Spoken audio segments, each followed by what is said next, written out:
This is my student support system. Keep watching, keep learning. ठीक है, तो axial skeleton क्या होगा? एक्सल स्केलेटन वो होगा, वो हड्डियां होंगी जो बिल्कुल सेंट्रल लाइन में हमारी बॉडी के साथ हैं, जिसमें स्कल, रिब्स और वर्टिब्रल कॉलम शामिल होता है। और अपेंडिकुलर स्केलेटन क्या होगा? Appendicular skeleton means, appendicular word का मतलब होता है हेल्पर या असिस्टेंट, सहायक। तो इस स्केलेटन, एक्सल स्केलेटन की हेल्प करने के लिए इसके असिस्टेंट का जो काम करता है वो वाला स्केलेटन अपेंडिकुलर स्केलेटन कहलाएगा। और उसके अंदर शामिल होगा हमारे हाथ एंड पैर की हड्डियाँ। ओके, तो axial skeleton includes the bones which are in the central line, which includes skull, ribs and vertebral column. And second one is appendicular skeleton, which includes the bones of hands, both hands and both legs. Okay, so this is all about skeleton. अब हम एक एक करके इनकी हड्डियों को study करेंगे। तो आज की क्लास में बेसिकली हम स्टडी करने वाले हैं सिर्फ हाथ की हड्डियों की, ठीक है ना। तो हाथ की हड्डियों में करीब अगर हम देखें ओवरऑल तो मोर देन 60 बोन्स होंगी, ठीक है। बट नाम आपको इतने याद नहीं रखने, क्योंकि एक नाम की कई बोन्स भी होती हैं, ठीक है। तो बहुत ही कम नाम याद रखने पर भी आप 64 बोन्स के बारे में आइडिया लगा सकते हैं, ठीक है। तो इस चैप्टर के बाद आप वो लगा पाएंगे। कैसे? कि सबसे पहले जो बोन आती है हाथ की वो है क्लेविकल, ठीक है। तो हर बोन के बारे में आपको क्या क्या जानकारी होनी चाहिए कि एक तो उसका नाम क्या है, दूसरा उसका टाइप क्या है, किस टाइप की वो बोन है, और थोड़ा सा देखने में वो कैसी है, क्या उसका मेन फीचर है, ठीक है, जिससे आप उसको आइडेंटिफाई इजीली कर सकें, वो होना चाहिए। और साथ में उसकी पोजीशन कहाँ है वो पता होना चाहिए, ठीक है। तो ये हमारे जो कोर्स में क्यों ये बातें डाली गई हैं एनाटॉमी की, ताकि जब भी कोई प्रॉब्लम हो पेशेंट को तो आप तुरंत लोकेट कर सकें उसको कि ये प्रॉब्लम कहाँ है। फॉर एग्जाम्पल, यदि डॉक्टर ने आपको लिख दिया कि there is a fracture in clavicle, तो अगर आपको पता ही नहीं है कि क्लेविकल कहाँ है तो आप कहाँ उसके हाथ लगा के दर्द पता करेंगे, है ना। तो आपको पता होना चाहिए। तो सबसे पहले आ गया हमारा क्लेविकल। तो क्लेविकल जो बोन है, अब आप इसको देखें तो कैसी दिख रही है? ये लंबी है क्योंकि दो एंड है और बीच में शाफ्ट है, जैसा मैंने आपको बताया था। तो टाइप इसका क्या हो जाएगा? लॉन्ग बोन, ठीक है, लॉन्ग बोन हो जाएगी। ओके, दूसरा, इसको आइडेंटिफाई करने के लिए कुछ स्पेशल फीचर हैं इसमें। कौन कौन सा? एक तो थोड़ा सा ध्यान से देखें तो इसकी जो शेप है वो इंग्लिश लेटर एस के समान है, बिल्कुल स्ट्रेट नहीं है, बिल्कुल सीधी ना होके थोड़ी सी मुड़ी हुई है, एस शेप्ड है, ठीक है। तो थोड़ा सा आप इसमें देखें, इधर से ये घूमती है फिर ऐसे आगे आती है, इस टाइप की ये बोन है, स्लाइटली एस शेप है, ठीक है। और ये जो बोन है ये हमारे लोकेशन अगर इसकी देखें तो बिल्कुल जहाँ पर नेक का रूट है, जहाँ से नेक शुरू होती है वहाँ से शुरू होके और कहाँ तक जाती है? शोल्डर जॉइंट तक, ठीक है। तो आप इसको फील भी कर सकते हैं इजीली, क्योंकि जस्ट स्किन के नीचे ही है। यहाँ से आप इसको हाथ लगाना शुरू करें और यहाँ तक देखेंगे तो आपको ये क्लेविकल दिखेगी। तो अगर पेशेंट का क्लेविकल फ्रैक्चर है तो आप सीधा यहीं उसको टच करके देखेंगे तो पेन फील हो जाएगा, है ना। कॉलर बोन भी कहते हैं, ठीक है ना। तो इसको लोकल लैंग्वेज में हम कॉलर बोन भी कह सकते हैं, ठीक है ना। तो कॉलर बोन या क्लेविकल, साइंटिफिक नाम इसका क्लेविकल होगा, और वैसे लोकल इसको कॉलर बोन भी कह देते हैं क्योंकि जस्ट कॉलर के नीचे है। ओके, अच्छा, फिर पॉइंट आता है कि कितनी है ये, नंबर इनका कितना है? 2 है ना। 1 is left and 1 is right, ठीक है ना। तो 2 बोन हमारी क्लियर हो गई, ठीक है। स्टडी अगर हम देखें तो हमने क्लेविकल स्टडी कर ली, 2 हैं, एक लेफ्ट और एक राइट है। शेप इसकी थोड़ी सी एस शेप्ड है, और लोकेशन कहाँ है?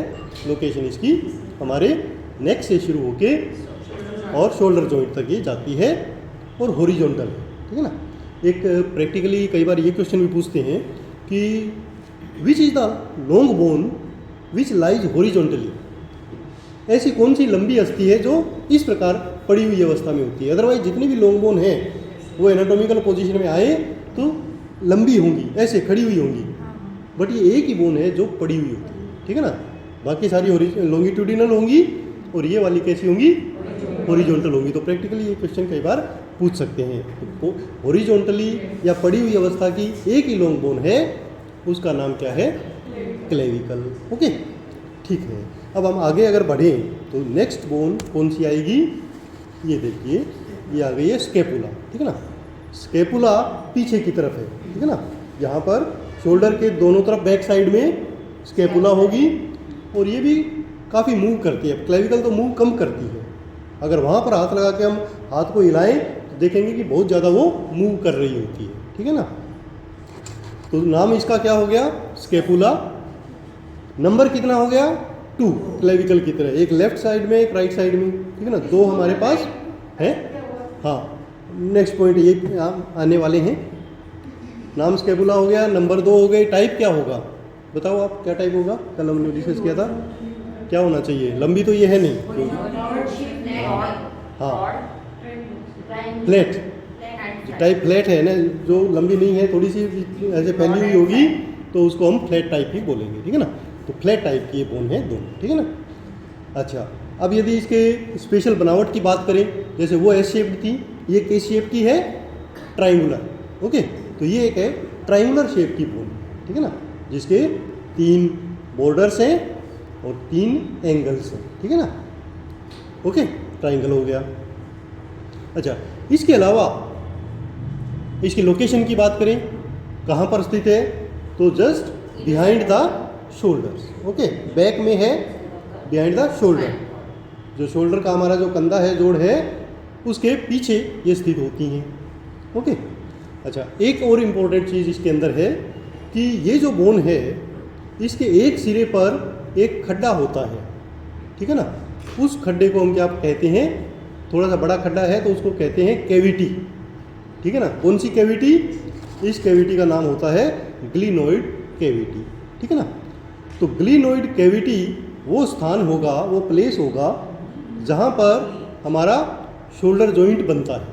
ठीक है ना, शोल्डर जॉइंट या कंधा इसी कैविटी के अंदर बनेगा, क्योंकि जो नेक्स्ट बोन आएगी वो जुड़ेगी इसी कैविटी के अंदर। कौन सी कैविटी में, ग्लिनोइड कैविटी। ठीक है, तो इस प्रकार इन दोनों की जो अरेंजमेंट है उसको हम ये मान सकते हैं कि एक हड्डी ने आगे से पकड़ा एक्सल स्केलेटन को यहाँ से, और एक हड्डी ने पीछे से पकड़ा, तो इस प्रकार ये यहाँ पर जुड़ी रहती हैं और इसके साथ फिर कंधा जुड़ जाता है। ठीक है ना, ओके, तो इसके बारे में इतनी ही जानकारी सफिशिएंट है कि नाम इसका स्केपुला हुआ, रहती ये कंधे के पीछे है, डिजाइन इसका देखें, शेप इसकी ट्रायंगुलर है, और इसके अंदर एक इम्पोर्टेंट कैविटी है जिसको हम ग्लिनोइड कैविटी कहेंगे, और जिसके साथ शोल्डर जॉइंट बनता है। ठीक है ना, नंबर इसके भी 2 हैं, एक लेफ्ट और एक राइट। क्लियर, तो हमारी 2 नाम याद करने से हमारी 4 हड्डियाँ क्लियर हो गई। ठीक है, आगे चलते हैं। सर, इसके ऊपर जो ये स्ट्रक्चर बना हुआ है, जैसे ये ट्रायंगुलर शेप के ऊपर जो बना, हाँ देखिए, ये ट्रायंगुलर शेप है और यहाँ पर क्लेविकल जुड़ी हुई है आगे, तो दोनों को जोड़ के दिखाया हुआ है ना, और यहाँ पर आगे जहाँ से क्लेविकल जुड़ी हुई है वो इसका प्रोसेस है। इसमें 2 प्रोसेस होते हैं। ठीक है ना, ये एक चल बढ़िया क्वेश्चन पूछा आपने, ये मैं आपको नहीं बताने वाला था क्योंकि आपके लेवल का ये है नहीं, मेडिसिन में पढ़ते हैं इसको, कि जहाँ भी मसल जुड़ती है, ठीक है ना, वहाँ पर हड्डी थोड़ी सी खिंच जाती है, ये जन्म से ही होता है ना, तो वहाँ पर क्या होता है, खिंचाव होने से एक उभरा हुआ पार्ट बन जाता है, उसको हम प्रोसेस बोलते हैं। तो हर हड्डी में बहुत सारे ऐसे प्रोसेस होंगे जहाँ पर मसल आके जुड़ेगी। ठीक है, तो प्रोसेस PROCESS है ना, तो इसके अंदर ये प्रोसेस है जिसमें मसल्स या लिगामेंट्स कुछ जुड़ते हैं और हड्डी भी वहाँ पर जुड़ सकती है। तो ये एक्रोमियन प्रोसेस जो नाम है इसका, इस प्रोसेस का, इसके साथ क्लेविकल जुड़ती है, और एक कोरेकोइड प्रोसेस है जिसके ऊपर कुछ मसल्स जुड़ती हैं। ठीक है ना, तो ये प्रोसेस हो गया। तो जब इनका नाम बताया तो एक नाम आपको और बता देते हैं कि ये एक ऐसी हड्डी है जिसके खुद की स्पाइन है। ठीक है ना, जैसे हमारे पीछे स्पाइन है ना, इसकी खुद की भी एक स्पाइन है जिसको हम ये स्पाइन ऑफ द स्केपुला कहते हैं, जो पीछे की तरफ होता है। आगे तो ये प्लेन होती है, पीछे इसका स्पाइन होता है। उस पर भी क्या होता है, मसल्स जुड़ी होती हैं। ठीक है ना, जो भी एक्स्ट्रा उभार कोई हड्डी पे होंगे उसके ऊपर मसल्स जुड़ेंगी। जितने एक्स्ट्रा उभार होंगे उतनी ज़्यादा मसल्स जुड़ेंगी। अब जो क्लेविकल आप देख रहे हो ये तो बिल्कुल प्लेन है, तो इसका मतलब उस पर कम मसल्स जुड़ती है, इस पर बहुत ज़्यादा मसल्स जुड़ी होती है, ठीक है ना। तो ये उसके जुड़ने के लिए जगह होती है। नेक्स्ट अगर आगे बढ़ें तो हमारी बोन आती है ये वाली, ठीक है ना। तो इसको हम क्या कहते हैं, आर्म, ठीक है ना। आर्म की बोन है, नाम इसका क्या है, ह्यूमरस, ठीक है। ह्यूमरस बोन एक टाइप अगर की बात करें तो क्लियर दिखने से लग ही रहा है कि ये कैसी है, लॉन्ग बोन है, लंबी हड्डी है, ठीक है ना। टाइप इसका लॉन्ग बोन होगा। लोकेशन कहाँ होगी, it is situated in the hand, upper part of the hand, ठीक है ना। तो इसको हम आर्म बोलेंगे। आर्म के दो पार्ट हैं, ये आगे वाली जो है फोर आर्म और पीछे वाली आर्म, ठीक है ना। फिर आगे और इसको इलेबोरेट कर सकते हैं, समझा सकते हैं कि between shoulder joint and elbow joint, ठीक है ना, ये कहाँ पर होती है, हमारे कंधे और जो कोहनी है उसके बीच में ये स्थित होती है ये हड्डी, ठीक है।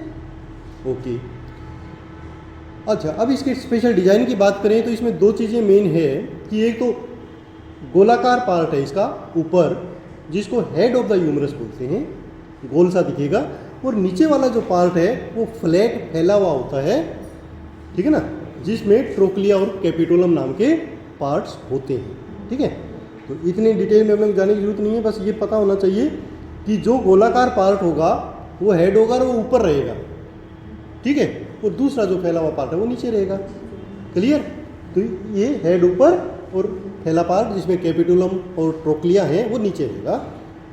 अच्छा, इतना समझने के बाद एक बात हमारी क्लियर हो जानी चाहिए कि जो शोल्डर जॉइंट बन रहा है वो कहाँ बन रहा है, हेड जो है शोल्डर का वो जुड़ रहा है किसके अंदर, ग्लिनोइड कैविटी के अंदर, है ना। जो ग्लिनोइड कैविटी स्कैपुला की थी उसके अंदर वो जाके जुड़ जाता है और वहाँ से बढ़िया ऐसे मूवमेंट भी हमारी हो जाती है, ठीक है। नंबर कितना है, 2, अगेन 1 लेफ्ट एंड 1 राइट।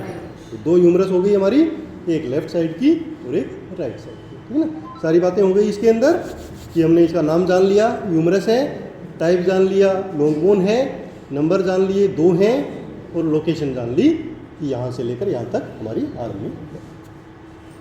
अच्छा, उसके बाद आता है next bone, radius and ulna. Okay, तो अभी तक हमने एक एक बोन पढ़ी, बट यहाँ हम दोनों नाम एक साथ लेके आ गए, रेडियस और अल्ना। क्यों लेके आ गए, क्योंकि ये दोनों पास पास हैं, पैरेलल है एक दूसरे के, ठीक है ना, एक दूसरे के पैरेलल हैं। तो हर हाथ के अंदर 2 हड्डियाँ हैं, एक रेडियस और एक अल्ना लेफ्ट में और एक रेडियस और एक अल्ना राइट में, ठीक है। तो रेडियस भी 2 हो गई और अल्ना भी 2 हो गई। शेप की बात करें, टाइप की बात करें तो साफ दिख रहा है, लॉन्ग बोन है।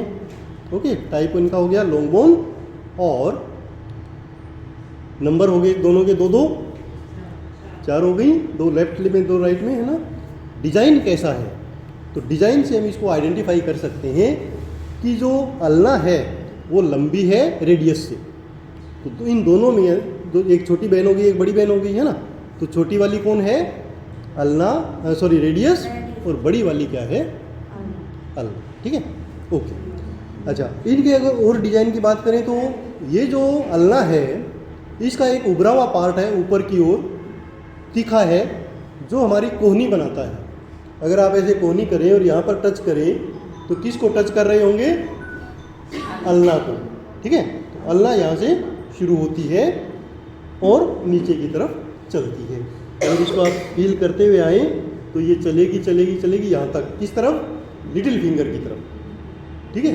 तो लिटिल फिंगर की तरफ जो है वो क्या है, अल्ना है, और थंब की तरफ जो होगी उसकी दूसरी साइड में वो क्या होगी, रेडियस होगी, ठीक है ना। ओके, अच्छा इसी से ही ये बात क्लियर हो जाती है कि जब आप पल्स लेते हैं तो कहाँ लेते हैं, यहाँ पर, तो वो जो पल्स है वो रेडियल पल्स है, क्योंकि it is above the radius, तो रेडियस के ऊपर है, that's why we call it radial pulse, ठीक है। तो अभी ये चीज़ आप कभी नहीं भूलोगे कि अंगूठे की तरफ हम पल्स लेते हैं और वो रेडियल है, तो मतलब इस तरफ रेडियस है और दूसरी साइड में अल्ना है, ऐसे ही इधर और ऐसे ही इधर, ठीक है ना। ओके, ये 2 और 2 4 हो गई। तो अभी तक हमने कितनी बोन स्टडी कर ली? 10, ठीक है ना। 10 बोन टोटल हो गई हमारी, और नाम हमें याद करने पड़े 5, डबल हो गया है ना। चलिए नेक्स्ट आगे बढ़ते हैं, कार्पल बोन्स, ठीक है। अब यहाँ तक हम आ गए थे, कोहनी से लेकर ये जो हमारा रिस्ट जॉइंट है यहाँ तक हमारी ये रेडियस अल्ना हो गई। अब इसके आगे हमारा हाथ शुरू होता है, इसमें कार्पल बोन्स है, ठीक है ना। कार्पल बोन्स का नंबर 8 है, एकदम से बढ़ गई है ना। 8 हड्डियाँ हैं। कैसी कैसी हैं? छोटी छोटी हैं, शॉर्ट एंड इरेगुलर, शेप इनका फिक्स नहीं है, अनियमित आकार की हैं, तो हम इसको कहते हैं शॉर्ट एंड इरेगुलर, ठीक है। तो टाइप क्या हो गया? Short and irregular. नंबर कितना हो गया? 8। 8 इन वन हैंड, तो टोटल कितनी हो गई? 16। 8 लेफ्ट में और 8 राइट में, तो 16 हमारे पास कार्पल बोन्स हैं, ठीक है। अब इन कार्पल बोन्स के नाम अलग अलग भी हैं, बट अभी इतना हमें हमारे लेवल पे इसको नाम उनके याद नहीं रखने, टोटल नंबर याद रखना है, ठीक है।